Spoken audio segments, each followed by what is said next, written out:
Hi, welcome. Enjoy the content, subscribe, and turn on notifications. Colin was the kind of man who believed in the strength of commitment. Married for almost a decade to Rachel, he always prioritized dialogue, respect, and presence. Even with a demanding work routine, he made sure to be present in simple moments: dinner on Wednesday, an improvised breakfast on Sunday, a quiet walk after a tough day. Rachel, for her part, seemed to respond with affection and dedication. They laughed together, made plans, talked about kids, trips, and even about growing old side by side. So when Rachel's professional trips started becoming more frequent, Colin tried to see it as just a more demanding phase of her career. And indeed, she was being increasingly requested, with reports to deliver, meetings in other states, and participation in conferences. At first, he even felt proud. It was good to see his wife advancing in her career, gaining recognition. But some situations began to bother him subtly. It all started with a change in frequency. What used to be a trip every quarter turned into one per month. Then it became bi-weekly. Some weeks, she would leave on Monday and return on Friday, claiming they needed her for important meetings with investors.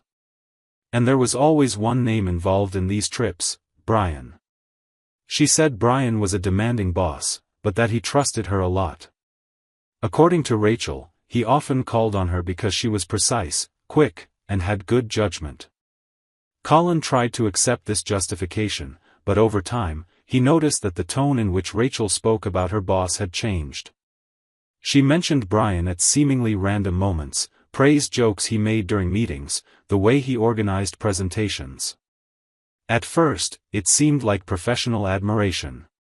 But Colin began to notice the difference in how she spoke about him compared to other colleagues. Names like Jenna, Peter, or Olivia came up briefly. But Brian always stood out, even on weekends. At the same time, Colin felt Rachel's attention drifting away. She still said she loved him, but she seemed more distant. Sometimes, she would pick up her phone during dinner and smile while reading messages. When he asked, she said it was just someone from work or a group chat with the team. She started staying up later, claiming she needed to review presentations. She spent hours in front of the computer, even after their workday had ended. And when Colin offered help or suggested she finish it the next day, she got irritated or responded sarcastically. One night, he walked into the living room and saw Brian's name flashing on her phone screen. She quickly hid the device and said it was a group message. He believed her, but the doubt lingered. And it kept growing. One episode in particular marked the beginning of this distrust. It was their wedding anniversary. Nothing grand. Just a quiet evening reserved for them to be together, as they always did. Colin prepared a simple dinner, bought wine, and set everything up. Rachel called 2 hours before the scheduled time, saying that Brian had asked her to travel last minute for an event in Chicago. She didn't even stop by home. She went straight from work to the airport. She apologized hurriedly and hung up with a promise to make it up later. Colin ate dinner alone that night. He washed the dishes slowly, observing every movement as if it would help him process the frustration. The food got cold, the wine lost its taste, and he stayed there, motionless, trying to understand what was happening. When Rachel returned from Chicago, she acted naturally. She apologized for missing the anniversary and said she felt terrible for letting the date pass without celebration. As a way to make up for it, she prepared dinner that night, complete with folded napkins and a bottle of Chilean wine that Colin liked. She tried to seem present, made jokes, told some stories from the trip. She mentioned that she had bought some new clothes there. He smiled, thanked her for the effort, but inside, he remained restless. In the following days, he began to observe more carefully. But deep down, something screamed. He knew Rachel. He knew how she reacted when she was excited, when she felt involved, when she was in love. And the woman he observed now seemed to have that glow directed elsewhere. Toward someone. Brian was becoming an increasingly constant presence, even when absent. He was the name that popped up at disconnected moments, the figure that justified delays, changes of plans, unexpected trips. Colin began to realize that his relationship was being eroded not by arguments, but by absence. A silent absence, that slipped through the cracks of each day until it became impossible to ignore. What began as an uncomfortable suspicion turned into certainty when Rachel announced, in a rush, that she had to travel again. She said Brian had requested her presence at a conference in Denver, something important, full of strategic contacts, and that she had to leave the next day. Colin listened, nodded, and kept to himself the growing discomfort with each new excuse. She had barely finished explaining and was already packing clothes, documents, and her laptop. Seeing the suitcase open on the bed, a detail caught his attention. Among the coats, scarves, and dark blazer, she placed a brand new bikini, still with the tag. It was different from the ones she usually wore, more daring. Colin didn't ask anything, just observed. She noticed his look, smirked, and said maybe the hotel had an indoor pool, so she was bringing it just in case. Rachel boarded the flight in the morning, and Colin, after a sleepless night, decided to act. He went through the email history on her old computer, the one she had used before switching machines. He searched for keywords, hotel names, tickets, conferences. After nearly 2 hours of searching, he found a reservation receipt made days earlier. The destination wasn't Denver.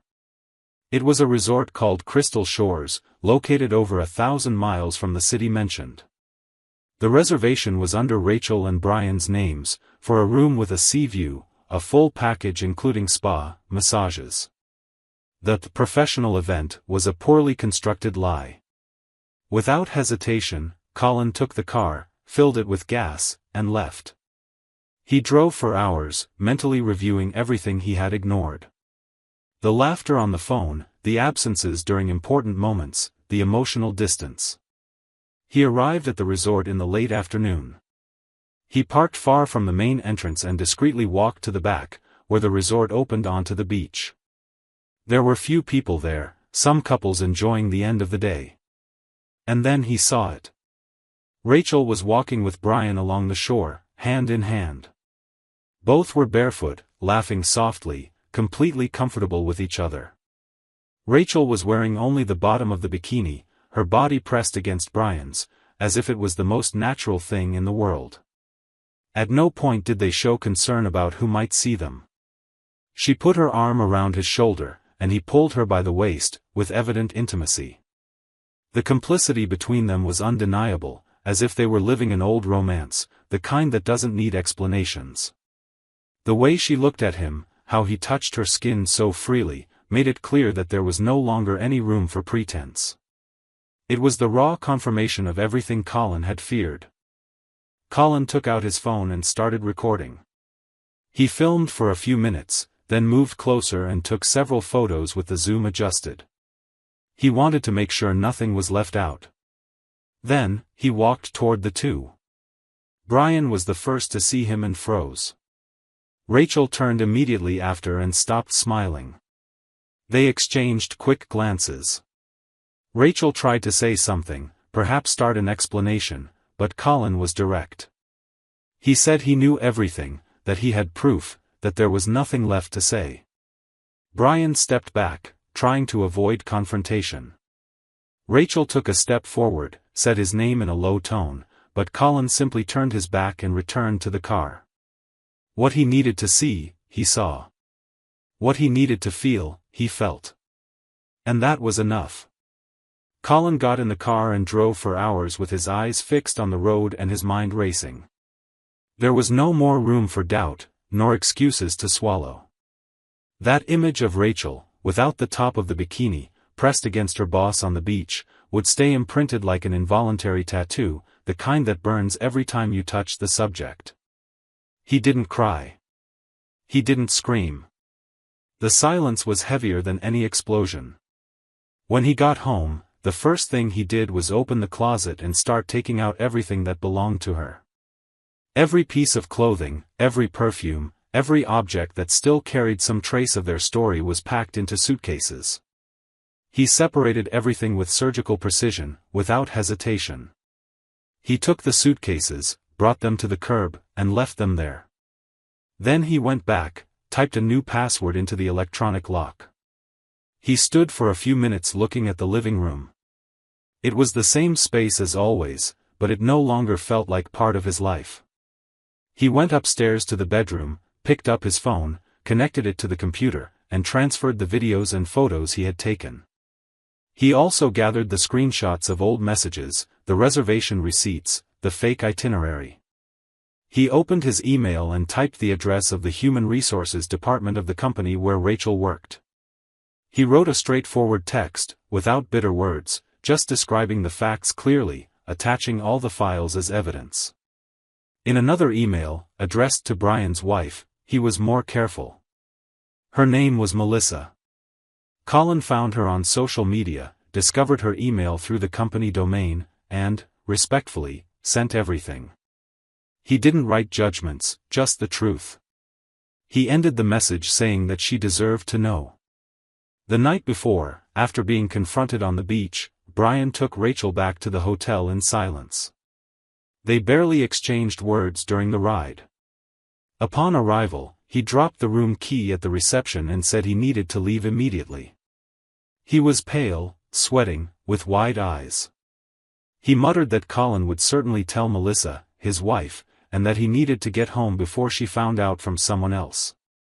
Rachel tried to hold him back, begged him to stay at least that night with her, but Brian was already at the door, calling a taxi on his phone. He left without looking back. Alone, Rachel entered the room with a trembling body. She cried for hours, sitting on the bathroom floor, clutching a towel as if it would prevent the world from collapsing. She called Colin dozens of times, alternating between calls and desperate messages. She wrote everything that crossed her mind, that it had been a mistake, that she felt lost, that she still loved him, that she was willing to fix everything. But he didn't respond. Not a word. No call back. Not even a confirmation of receipt. The next morning, she returned home dragging her feet. Her face was swollen, her makeup smeared from the day before, the same wrinkled outfit. She got out of the car without energy, hoping that perhaps she could still talk to him, look into his eyes, explain. But as soon as she approached the gate, she understood that the decisions had already been made. The suitcases were stacked on the curb, side by side, cold and organized. It was impossible to ignore the message. The pain she felt at that moment surpassed all the humiliation of the previous night. Rachel approached the door with teary eyes.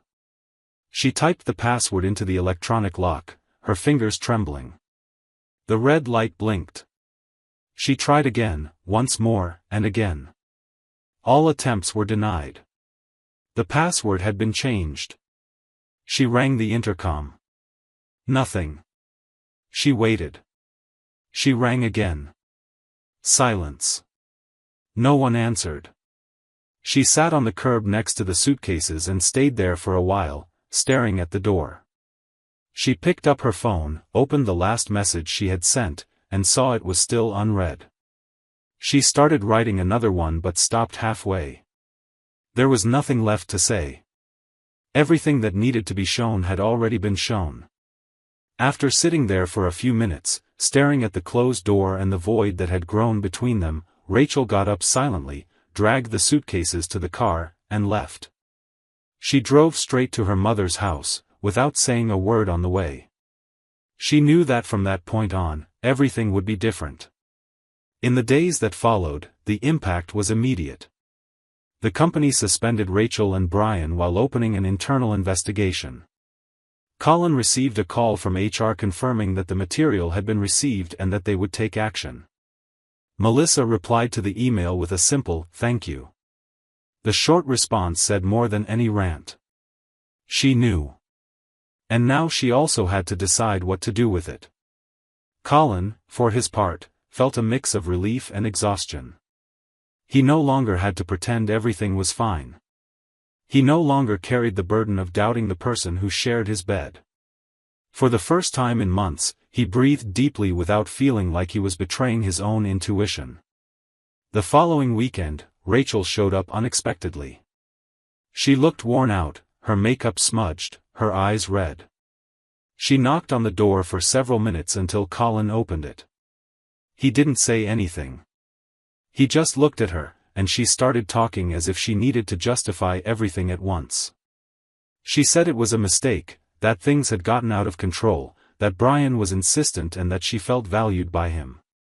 She tried to turn it into a series of impulsive decisions, an emotional imbalance, an emptiness that made her seek in another place what she no longer found at home.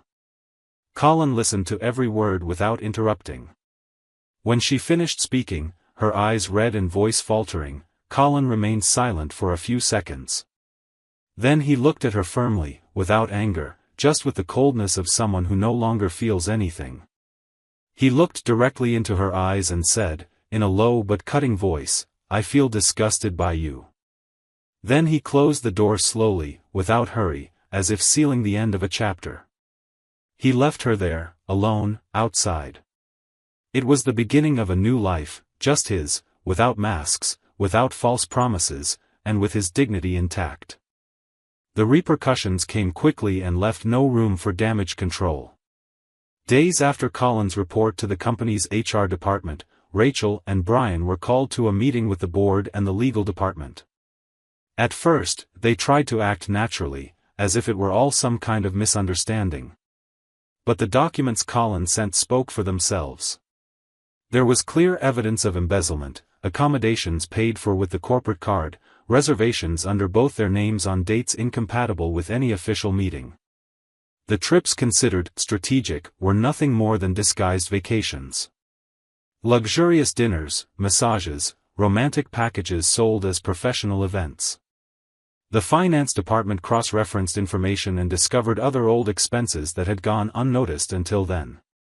Falsified reports, manipulated receipts, and even generic invoices that concealed their personal spending.